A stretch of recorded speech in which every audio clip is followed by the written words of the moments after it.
Welcome to the Equestrian Edge, the podcast where women of the West shine and saddle smart fitness reigns.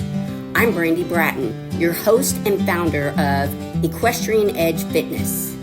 As a proud member of a third-generation equestrian legacy, RH Ranch and Equine Services, I strive to honor my family's dedication to this incredible lifestyle.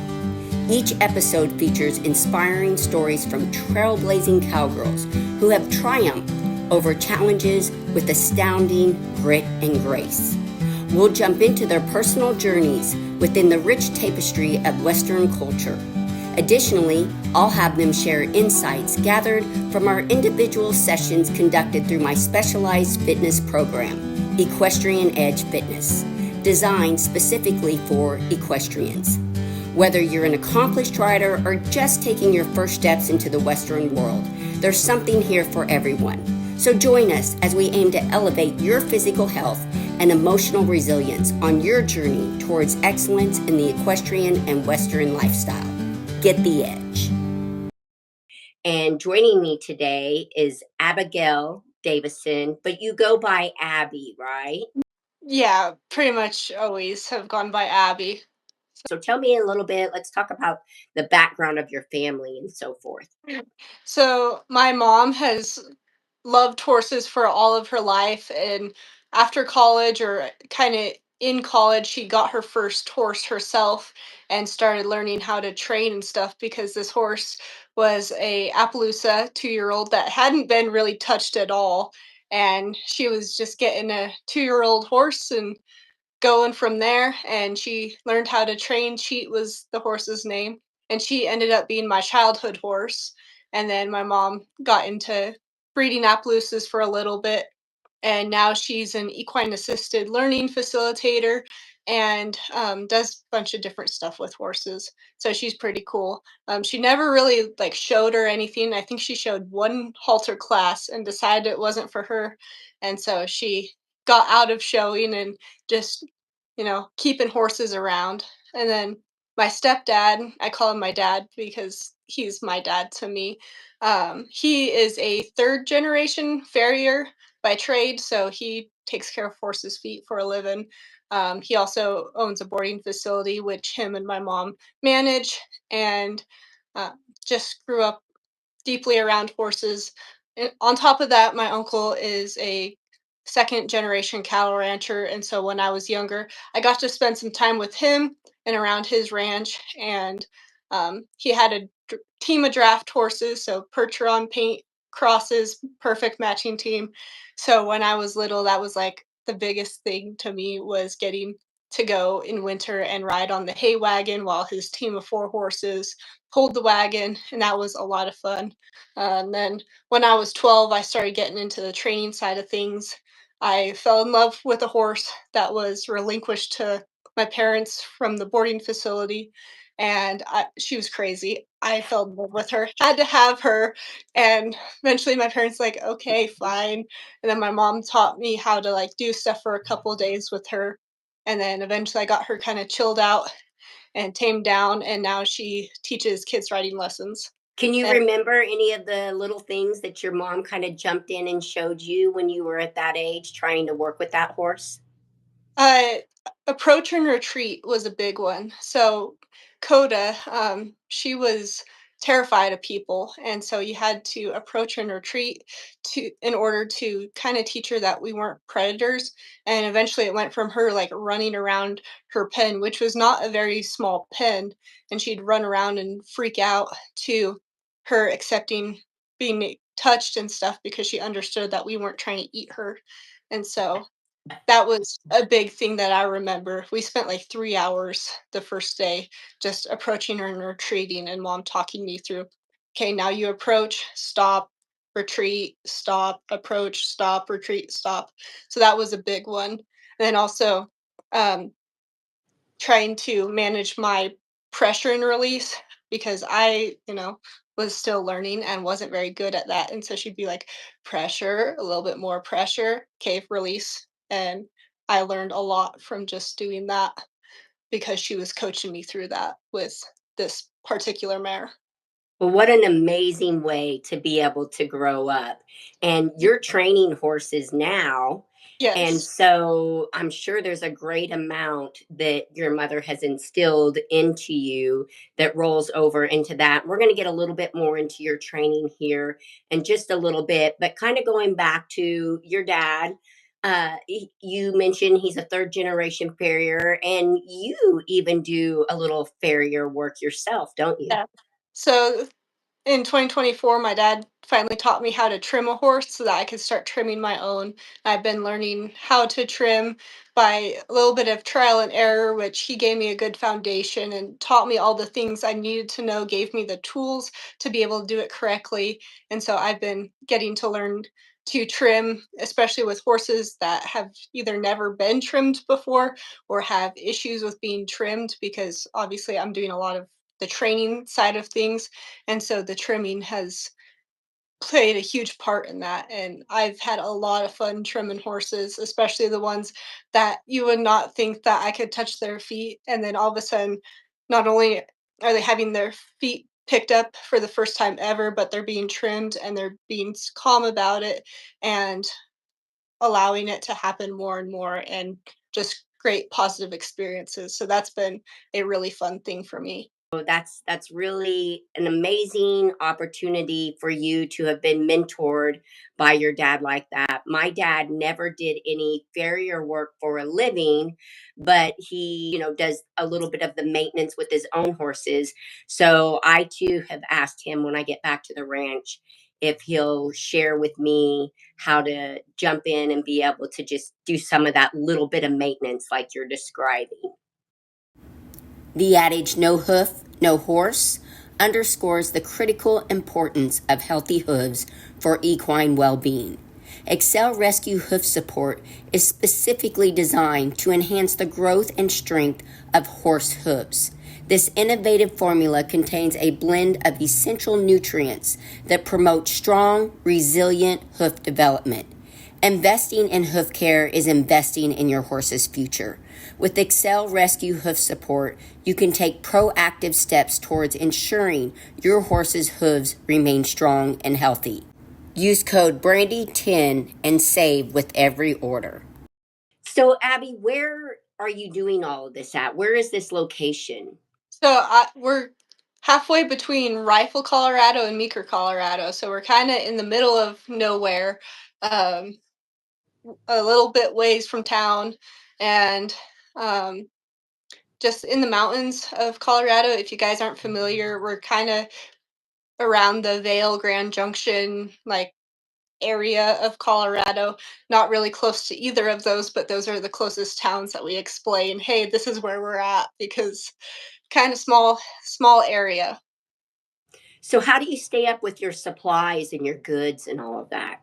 So, my fiance works a 8 to 5 job in town, as well as his parents, which they kind of support all this. It's their place, and I just kind of keep keep things running, and so they kind of keep supplies coming in.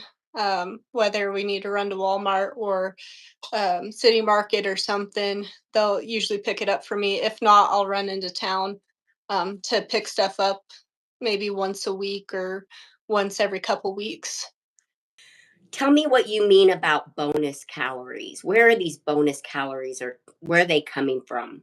So we feed a mix. It's like a mash feed mix of alfalfa pellets, beet pulp pellets, and Proforce fuel. And then sometimes we'll have different probiotics or supplements for different horses, depending on what they need, whether it's glucosamine or like a probiotic or a microbial deal or whatever it is. My personal horses, I give them Gut X because I think it works a little bit.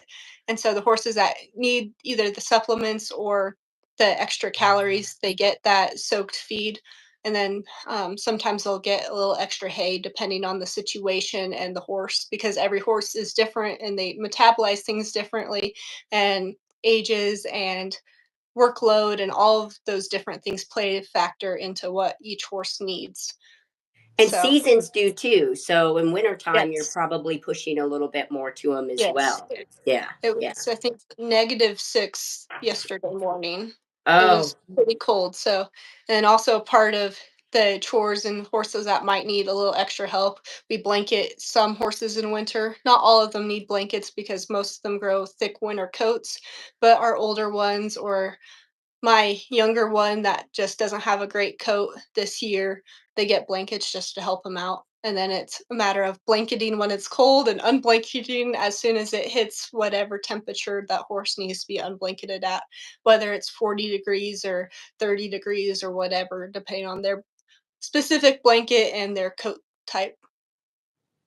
and so also speaking of seasons and time of year, your training that you're implementing for the horses, it changes up as well, right? I think you said that at this time of the year you're doing more groundwork with the horses. Correct. Talk a So little bit about that. So during winter, I do more groundwork. So the horses that are unhandled, I've been working with them more. Horses that are needing help with like leading and stuff, I work on them with that. Feet is a big one in winter because you can't ride your horses very well in winter. I mean, you can, but it gets slick real fast. And so you have to be very specific on what horses you ride, where you ride, what time you ride, the day you ride, etc. So it's just easier to work in the round pen when they're on the ground, when you're on the ground, and they're able to feel out their surroundings a little bit better. And it's just safer for everybody. And some horses are just starting out. We have one horse that I don't know if he's ever had a halter on him. And so I'm working on trying to get him comfortable with the halter. So now he'll touch the halter. It used to be he was so terrified of people that you couldn't even get near him at all. And now he'll touch the halter and soon we'll get a halter on him. And then picking up feet and normal groundwork like lunging, hip yielding, shoulder yielding, side passing, and just giving to pressure in any way that you can teach them. The saddle started horses, I've been working on more of the body control with them. So, side passing and just giving to pressure. So trying to get them to lunge in more of a circular shape. So a lot of horses like to lunge like a board and they're like this and they're making a kind of clunky circle trying to round them out so that they're more aware of their body. And then that plays into riding because if they can do it on the ground, they can do it when you're riding them too. And so I've been trying to kind of tune up horses on the ground so that when it comes more riding season, when snow melts, we can be even better. So do you get these horses trained and ready and then they go on to new owners? Are you guys do you guys have a breeding program? How is this filtering through? So, some are bred here and raised here, which all of those, there's only two that are old enough to start, which they're 3 year olds. Only start horses at 3 years old just because I feel like it gives them a little bit more chance to kind of grow, develop mentally and physically, and their knees are completely fused. So you're not worrying about knee damage, which is something I've seen a lot in my experience with horses. So I try to avoid causing knee and hock issues by giving them a little extra time to be ridden. So those ones, one will probably sell and one will probably keep. We're not exactly sure. Some came from auctions, were kind of auction rescues. So they've actually taken a little bit of time just to get healthy and become more confident in people. And some, again, will sell, some will keep.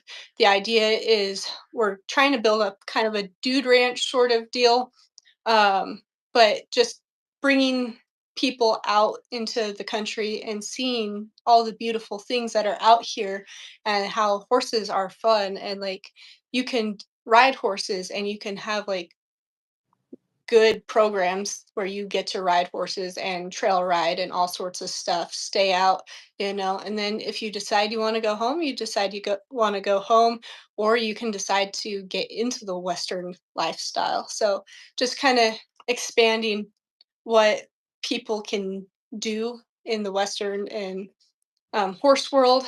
And some of these horses are going to be those horses that help facilitate that. But some, again, you can't have them all to be, dude ranch like trail ride horses, but a lot of them will be candidates. So it just depends on what the horse ends out like, and what the horse means, like what their story is and what the horse needs. So right now we're not having any like sold, but in the future some will get sold, some won't. It just depends on the horse.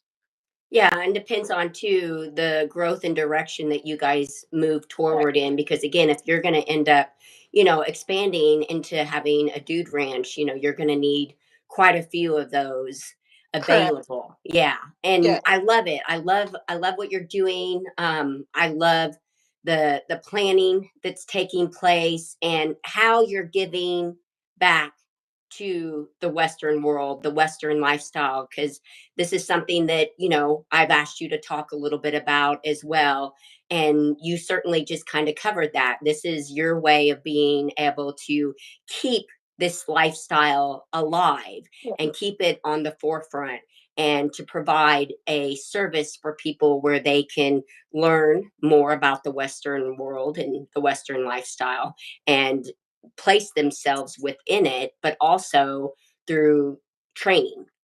Yes. And so that's a service that you're giving and offering. And I think that's absolutely wonderful.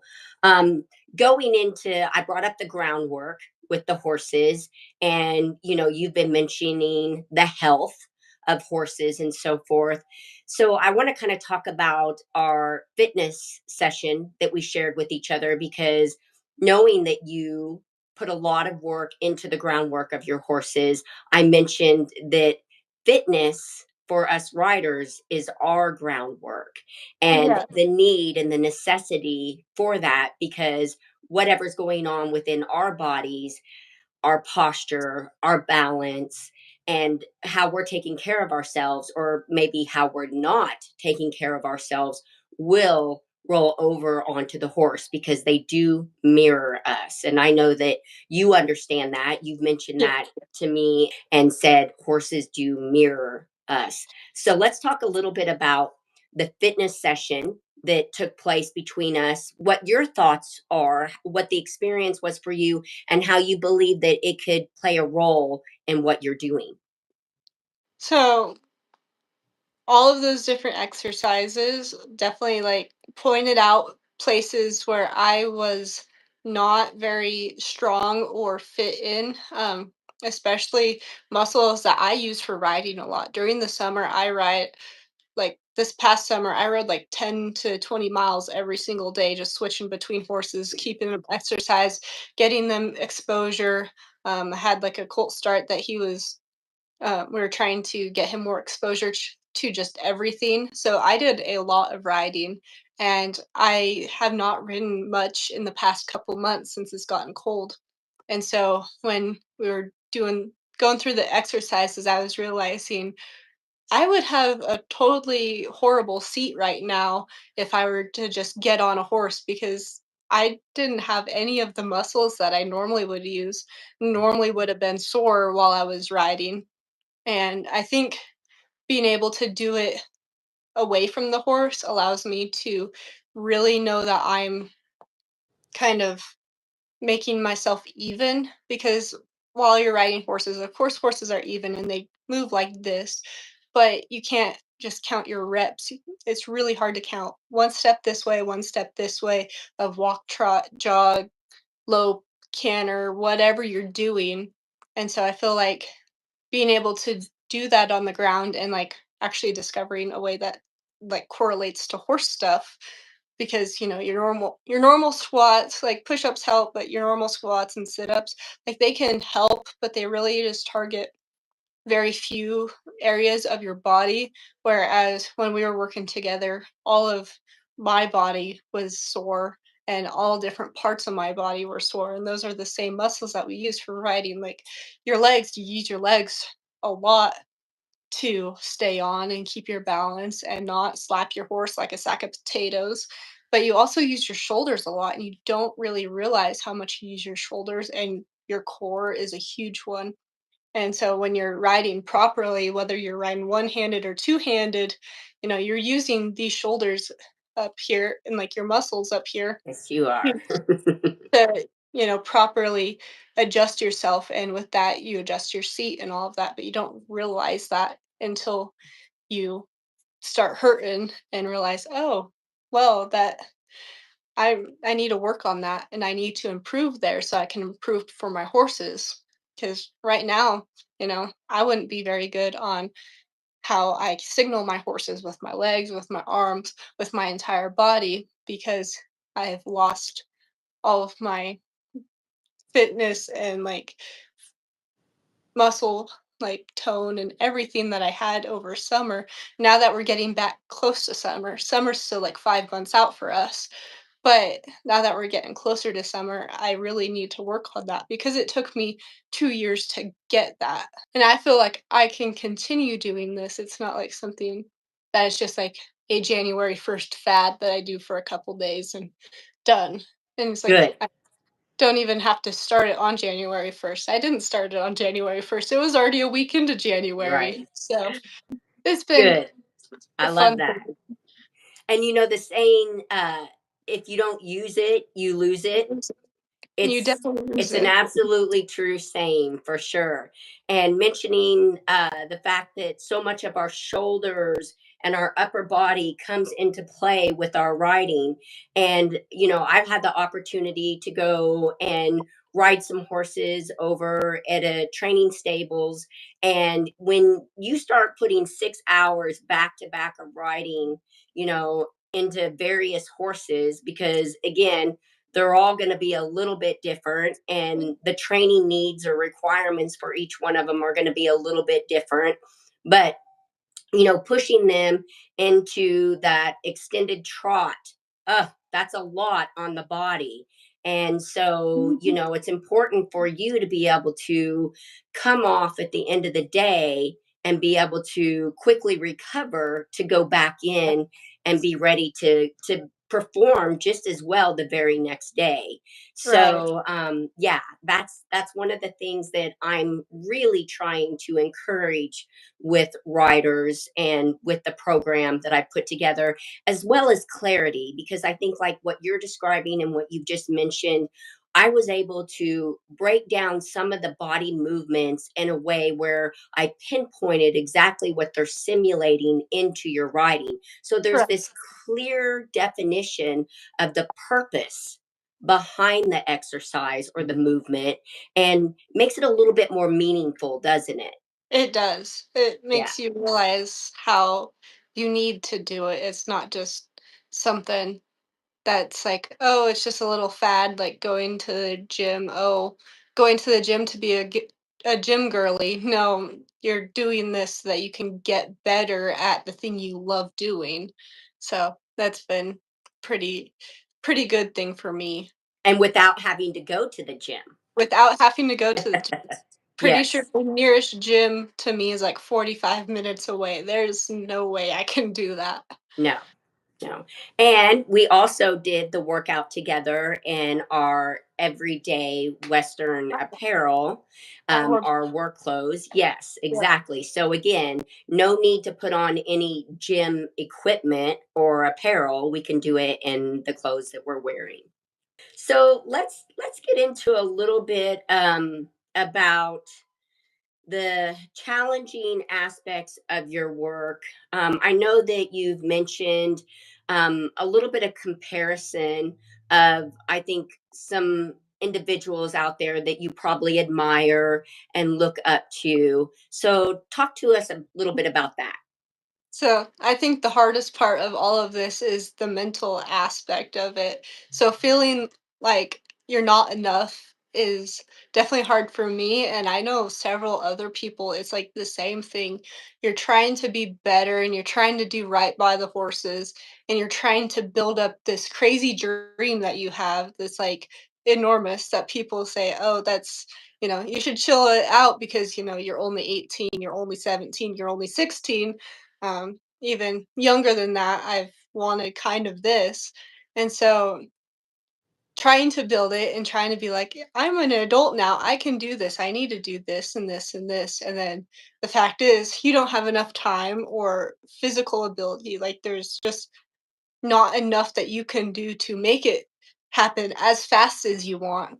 And it kind of gets to you sometimes. And I know a lot of people, especially when you're showing. I didn't show really at all in 2024, but previously I was showing a little bit, showing Mustangs, and it's like I could do so much better, and I could be doing this, and this person who's like me is doing this and this, and I want to do that, but it's like gets to you because you don't feel like you can be enough sometimes, and you're trying to be more than enough. And so it's that can kind of be a struggle in this world. And I know a lot of people doing the same thing, whether they're just training or they're exercising horses or they're ranching or anything of that sort where you can kind of feel a little bit competitive about it. It can lead to this feeling of inadequacy. So I feel like that's the biggest thing.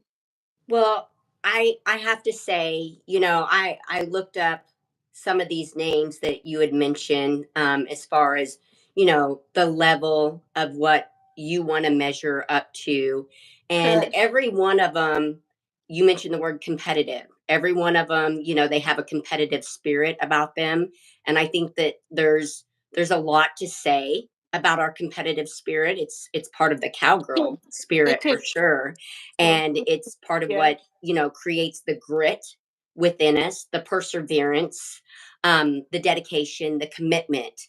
So there's a lot that goes behind being competitive, and it's a drive.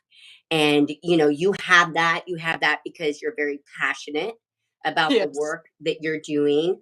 Horse crazy, we know you're horse crazy. Yeah. And And there's yeah, they're very goal oriented, and that's something that you carry within you. So, through this comparison of some of these other individuals that you have mentioned that you do look up to, I just have to say that, you're carrying the same kind of traits that they carry. And yes, you are extraordinary, and you're going to continue to grow, and you're going to continue to learn. Your knowledge is just going to excel. And it's because you're committed to what you're doing. You believe in it, you're passionate about it, and that willingness that is within you is what's going to continue to help you to excel. And yeah, I think women in general, we we have a habit of believing or telling ourselves that we aren't enough. But, I've done a lot of mental work with women as well. I've done a lot of self care practice habits with women, and positive reinforcement is generally the key there. So when we start to really recognize, and it's that moment when we can recognize and say, okay, I've just caught myself here. I'm sitting here, feeling like I'm not enough. So the exercise or the practice to put into place is a mantra where you repeat over and over, I am enough. I am enough. I yeah. am enough. I think one of the biggest things that we can do for ourselves is each day when we wake up, we visualize that woman that we want to be, that cowgirl that we truly want to become, and the skilled expert that we want to be, and we do the best that we can that very day to accomplish that. And if we wake up doing that every day, we're guaranteed to succeed, and you're guaranteed to succeed. Yep. Yes.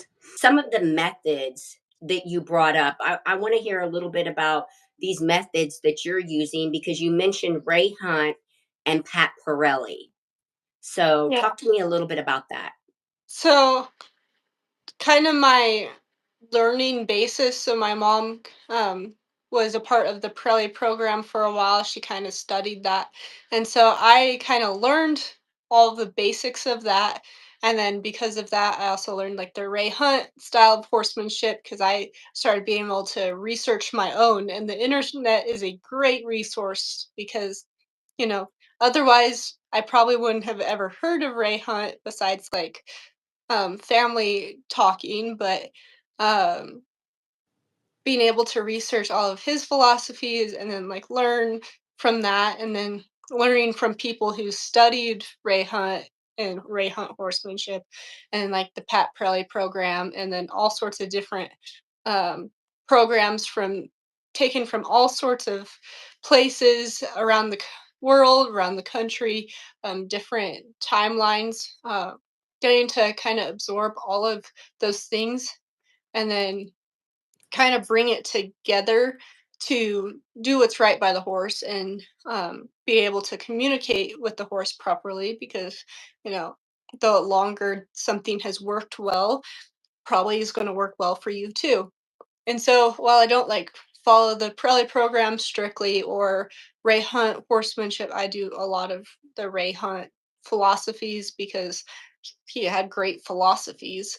But I don't follow a program per se, but I can build upon different aspects of that, whether it's the pressure and release or simply the teaching your horse how to put its head down to halter it, all the sort different things that people have taught Ray Hunt, Pat Pirelli, other trainers have taught or figured out, and then combining them all together and then adding the new stuff. So, like positive reinforcement, I've been kind of learning a lot about. I like the negative reinforcement, like the pressure and release principles, because I see that in the herd. But also, I can see some of the positive reinforcement, like the resource guarding things in the herd. And so, being able to add those together for horses that need that. Some horses do good on one or the other, but not both together. Some do really good with the hybrid, which is both the traditional horsemanship and the positive reinforcement. And so that's been something I've really liked and been able to take all the different pieces and add them together. We'll go into the women of the industry because one of the things that I love that you said was the Western industry as a whole has become welcoming to women and people who didn't necessarily grow up in it but want to be a part of it. That's such a big statement for someone of your age, and I just absolutely love that you put that out there. You mentioned that there's a lot of internship and teaching that's going on, and that means women are taking a step up in the agricultural world. So talk to me a little bit about that. So from the time for sure when I hit 16, I decided I want to take my own life my own way, and I wanted to go find a ranch and just go range ride or train or do something for.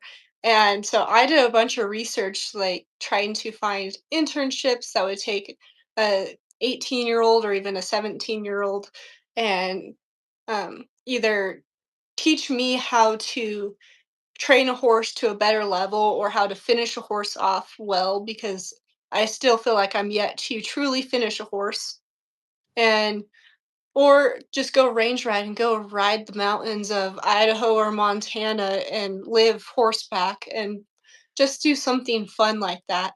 And I started like doing a little bit of research and all of a sudden like there was all sorts of opportunities from like Alder Spring Ranch up in Idaho. They take on like really green people that are like college age and teach them how to like saddle a horse and ride a horse and train on a horse and go ride the mountains and work cattle and stuff. And I thought that was awesome. And then I got kind of deeper in it. Like the Four Sixes offers like a breeding program internship where you can go as a college age kid, whether you're a guy or a girl, and go learn how they do all of their breeding stuff with their quarter horses, which that's like what they're known for. Um, or there's like a clinic deal up in I think it's Montana, called Cattleman U, and they have like a girls only like ranch camp where you go for a week and learn all the different aspects of ranching, from cattle work to like operating a squeeze chute to operating a skid steer, vaccinating, deworming.